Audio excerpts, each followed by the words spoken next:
సోగా ఆడిన సినిమాలో లేదంటే ఫ్లాప్ సినిమాలో 30 రోజుల్లోపు ఓటీటీకి వచ్చేస్తే నష్టం లేదు.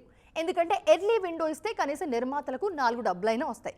కానీ వందల కోట్లు వసూలు చేస్తున్న సినిమాలను సైతం నెల రోజుల్లోపే ఇచ్చేస్తున్నారు మన ప్రొడ్యూసర్స్. ఇక్కడే అసలు ప్రాబ్లం అంతా. ఇదేమైనా మారే అవకాశం ఉందా?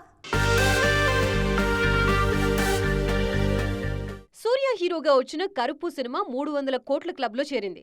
ఆర్జే బాలాజీ తెరకెక్కించిన ఈ చిత్రం మే 15న విడుదలైంది. సినిమాకి టాక్ యావరేజ్ గానే వచ్చినా కలెక్షన్లు మాత్రం మామూలుగా రాలేదు. దాదాపు పుష్కర కాలం తర్వాత సూర్య కోరుకున్న కమర్షియల్ బ్లాక్ బస్టర్ వచ్చింది. అయితే 300 కోట్లు వసూలు చేసిన సినిమాని 30 రోజుల్లోపే ఓటీటీకి ఇచ్చేశారు మేకర్స్. మే 15న విడుదలైన సినిమా జూన్ 12న ఓటీటీలోకి వచ్చేసింది. అంటే 28 రోజుల కంటే తక్కువ టైం పీరియడే అన్నమాట. అలాగే ఆ మధ్య సంక్రాంతికి వచ్చి సంచలనం రేపిన మనశంకర వరప్రసాద్ గారు ఓటీటీ గ్యాప్ సైతం 30 రోజుల్లోపే. నారీ నారీ నడుము మురారి, అనగనగా ఒక రాజు, ఓజీ లాంటి సినిమాలు సైతం 4 వారాల్లోపే ఓటీటీకి వచ్చేశాయి. హిట్ అయిన సినిమాల్ని 30 రోజులకే ఇచ్చి ఫ్లాప్ అయిన మూవీస్ ని అలాగే చేస్తే ఇంకా ఆడియన్స్ కి థియేటర్స్ కు వచ్చే మూడెక్కడుంటుంది? టికెట్ రేట్లు కూడా ఇష్టం వచ్చినట్లు పెంచుకుంటున్నారు. ఇవన్నీ చూశాక ఓటీటీ ఇచ్చే ఆఫర్స్ చూసి టెంప్ట్ అవుతున్నారు ఆడియన్స్. అటువైపే అడుగులేస్తున్నారు. ఈ పద్ధతి మారాలంటే నిర్మాత ఖచ్చితమైన కాల్ తీసుకోవాల్సిందే. లేదంటే అంతే సంగతులు.